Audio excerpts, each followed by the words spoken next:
کون بابا جان؟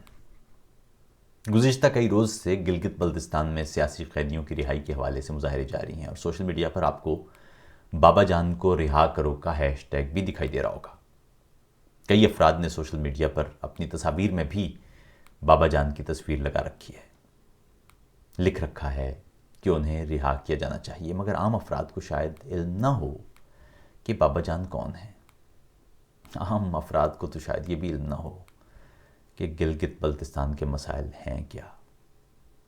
دنیا بھر میں میڈیا کی ذمہ داری ہوتی ہے کہ ملک کے مختلف علاقوں اور زیر انتظام علاقوں کے شہریوں کے درمیان پل بنا جائے، ایک علاقے کی اطلاعات و معلومات دوسری قوم، دوسرے علاقے یا برادری تک پہنچائی جائے۔ تاہم ہمارے ہاں میڈیا اس وقت جس صورتحال کا شکار ہے وہ آپ کے سامنے ہے۔ ایسے کئی علاقے ہیں جن کی کوئی خبر آپ کو دیکھنے کو نہیں مل سکتی، اور اگر مل بھی جائے تو وہ ایک طے شدہ پروپیگنڈا نظام کے تحت ملتی ہے۔ یہی وجہ ہے کہ پاکستان میں بسنے والی مختلف قوموں کی ایک دوسرے کی زبان، ثقافت اور تہذیب سے متعلق معلومات غیر معمولی حد تک کم ہے۔ بعض صورتوں میں تو یہ معلومات ہے ہی نہیں، بلکہ غلط فہمیوں پر مبنی ہے۔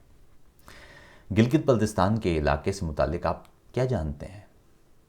آپ جانتے ہیں کہ وہاں اونچے اونچے پہاڑ ہیں، آسمانوں سے باتیں کرتے گلیشیئرز ہیں، برفانی چوٹیاں ہیں، جھیلیں ہیں، رنگ برنگی وادیاں ہیں، یا وہاں سے سی پیک والی ایک سڑک گزر رہی ہے جو چین تک جاتی ہے۔ اور کیا جانتے ہیں؟ بس آپ میں سے کتنے لوگ جانتے ہیں کہ گلگت بلتستان دستوری طور پر پاکستان کے زیر انتظام علاقہ ہے، پاکستان کا حصہ نہیں ہے؟ یعنی وہاں بسنے والے شہریوں کو دستور پاکستان کی جانب سے شہریوں کو دی جانے والی ضمانتیں حاصل نہیں ہیں۔ کتنے لوگوں کو علم ہے کہ گلگت بلتستان کی قانونی، دستوری یا سماجی صورتحال کیا ہے؟ یہاں کے لوگ ایک طرف قانونی طور پر تنازع کشمیر کے ساتھ نتھی ہیں، اور دوسری طرف انہیں پاکستانی انتظام والے کشمیر جیسی قانونی حیثیت بھی حاصل نہیں ہے۔ یہ بتانے میں خاصی دیر لگ جائے گی کہ کس طرح اس علاقے کے لوگوں نے تقسیم ہند کے بعد کشمیر کے مہاراجہ سے آزادی حاصل کر کے پاکستان سے الحاق کا اعلان کیا، کیوں پاکستان نے یہ مطالبہ مسترد کیا، کیوں معاہدہ کراچی کے تحت اس کا انتظام پاکستان کے انتظام والے کشمیر کی انتظامیہ نے پاکستان کے سپرد کیا، کب اسے شمالی علاقہ جات کا نام دیا گیا، یا کب پھر یہ گلگت بلتستان بنا۔ اہم بات یہ ہے کہ فقط 10 برس قبل پیپلز پارٹی کے دور میں یہ گلگت بلتستان کا اس کو نام دیا گیا تھا۔ اس سے پہلے تو ہم اسے شمالی علاقہ جات کہا کرتے تھے، ابھی بھی کئی لوگ کہتے ہیں۔ لیکن زیادہ اہم بات یہ ہے کہ اس خطے کو ایک طویل عرصے تک FCR نامی قانون کے تحت چلایا گیا۔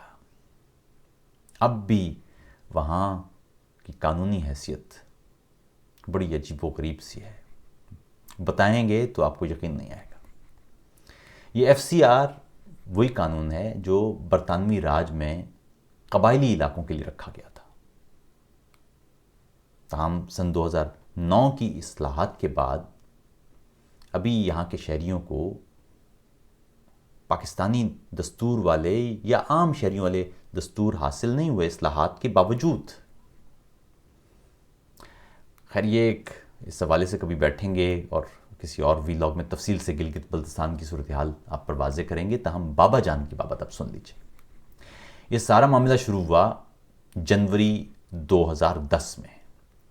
لینڈ سلائیڈنگ کا ایک بڑا واقعہ پیش آیا تھا جس کی وجہ سے دریائے ہنزا بند ہو گیا تھا اور پیچھے ایک بہت بڑی جھیل بن گئی تھی۔ اب اس جھیل کو آپ عطا آباد جھیل کہتے ہیں۔ تاہم اس جھیل کی وجہ سے گلگت بلتستان کے کئی دیہات صفحہ ہستی سے مٹ گئے تھے اور قریب 1000 افراد بے گھر ہو گئے تھے۔ اس کے علاوہ قراقرم ہائی وے کو بھی نقصان پہنچا تھا، اور اس علاقے کا رابطہ جو قراقرم ہائی وے کے ذریعے تھا پاکستان کے باقی حصوں سے، وہ ٹوٹ گیا تھا۔ انتظامیہ کی جانب سے کچھ خاندانوں کی مالی اعانت کا اعلان کیا گیا تھا، جبکہ کچھ کو فہرست میں شامل نہیں کیا گیا تھا، اور اس کے ساتھ ہی اسی وجہ سے ہنزا کے علاقے میں مظاہرے شروع ہو گئے تھے۔ کچھ صورتوں میں تو پرتشدد مظاہرے بھی۔ کہا جاتا ہے کہ 11 اگست 2011 کو علی آباد کے علاقے میں پولیس نے غیر مسلح مظاہرین کو منتشر کرنے کے لیے گولیاں برسائیں، جس کے نتیجے میں 22 سالہ نوجوان وہ جاں بحق ہو گیا تھا۔ بابا جان کا تعلق بائیں بازو کی سیاست سے تھا۔ انہوں نے اس حوالے سے خاصے مظاہرے کیے تھے۔ اس قتل کے بعد انہوں نے مزید مظاہرے بھی منعقد کیے، تاہم پولیس نے ستمبر 2011 میں بابا جان اور ان کے چند ساتھیوں کو انسداد دہشت گردی کے قانون کے تحت گرفتار کر لیا۔ پاکستان میں لیبر پارٹی کا کہنا ہے کہ یہ بھی بائیں بازو کی جماعت ہے کہ پولیس کی جانب سے بابا جان کو شدید تشدد کا نشانہ بنایا گیا، جبکہ ان کے زخموں کا علاج تک نہیں کروایا گیا، یعنی زیر حراست حالت میں بھی ان کے ساتھ رویہ مناسب نہیں تھا۔ سن 2015 میں بابا جان نے جیل سے عوامی ورکرز پارٹی کے ٹکٹ کے تحت گلگت بلتستان کی قانون ساز اسمبلی کے انتخابات میں حصہ لیا، اور انتخابی مہم ظاہر وہ نہیں چلا سکتے تھے، اس کے باوجود وہ دوسرے نمبر پر رہے۔ ان کے جو ووٹ تھے وہ پیپلز پارٹی اور تحریک انصاف کے امیدواروں کے ووٹ سے زیادہ تھے۔ اس علاقے میں 30 اپریل 2016 کو غالباً ضمنی انتخابات میں بابا جان نے دوبارہ شریک ہونے کی کوشش کی تھی، تاہم ان کے کاغذات نامزدگی ریٹرننگ آفیسر نے رد کر دیے تھے۔ اس سلسلے میں اپیل کی گئی تھی، تو وہ اپیل انسداد دہشت گردی کی ایک عدالت نے رد کر دی، یعنی بابا جان کو انتخابی دور سے ہمیشہ کے لیے باہر کر دیا گیا۔ یہ ہے بابا جان کے حوالے سے سیاسی معاملہ۔ پاکستان میں حکومتیں آتی جاتی ہیں، تاہم استحصال کی صورتحال میں، عام افراد کے استحصال کی صورت میں کوئی تبدیلی نہیں آتی۔ بابا جان کو گرفتار کیا گیا تو اس وقت پیپلز پارٹی کی حکومت تھی۔ بابا جان پر انتخابات میں شرکت پر پابندی لگائی گئی تو اس وقت نون لیگ کی حکومت تھی۔ عجیب بات یہ ہے کہ اس موقع پر بابا جان کے حق میں بولنے والی تحریک انصاف تھی، لیکن تحریک انصاف کی حکومت آئی تو بھی بابا جان اور دیگر سیاسی قیدیوں سے متعلق حالات میں کوئی تبدیلی نہیں آئی۔ بابا جان کے حوالے سے میڈیا مکمل خاموش رہا، مکمل خاموش ہے۔ نیشنل میڈیا پر کبھی اس معاملے کو ٹھیک سے کور نہیں کیا گیا۔ گلگت بلتستان میں پھر انتخابات کی آمد ہے، اور ہنزا کے علاقے میں بابا جان کے حلقے کے لوگ پچھلے کئی روز سے خراب موسمی حالات کے باوجود ان کے حق میں مظاہرے کر رہے ہیں، لیکن آپ مجال ہے کہ کسی ٹی وی چینل نے اسے کور کیا ہو، مجال ہے کہ آپ کو ایک باقاعدہ رپورٹ اس حوالے سے دیکھیں۔ اس موقع پر مختلف سیاسی جماعتوں کی باہمی لڑائیاں اور جملے بازیاں تو آپ سب کی نظر میں آئیں گی، ہم آپ بالکل نہیں دیکھیں گے کہ کوئی رہنما بابا جان یا گلگت بلتستان میں شیڈول 4 نامی تاریک قانون کے تحت گرفتار ہونے والوں یا لاپتہ ہونے والوں کی بابت بات کرے گا، یا ان کے اہل خانہ سے ہمدردی کا اظہار ہی کر لے گا۔ یہ وہ تاریک راستے ہیں جو ہم لوگوں کے ساتھ اپناتے ہیں، اور یہی وجہ ہے، یہی وہ راستے ہیں جو لوگوں کو ریاست پاکستان سے دور لے کر جا رہے ہیں۔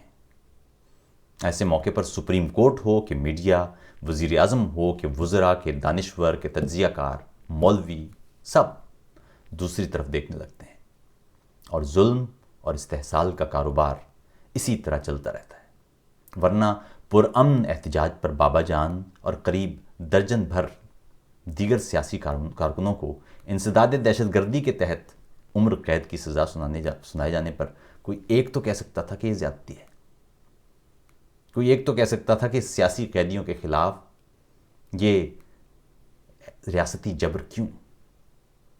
آج اپوزیشن جیسے سیاسی رہنماؤں پر بغاوت اور غداری کے مقدمات پر سخت تشویش ہے، اسی اپوزیشن کے کوئی ایک رہنما یہ تو کہہ سکتے تھے کہ سیاسی کارکنوں پر دہشت گردی کے مقدمات کس طرح بنائے جا رہے ہیں یا بنائے گئے ہیں، یا یہ کسی صحافی یا کسی اینکر یا کسی سیاسی لیڈر کو یہ کہتے ہوئے آپ نہیں سنیں گے، یا یہ کہتے ہوئے کتنی مشکل پیش آتی کہ بابا جان کو رہا کرو،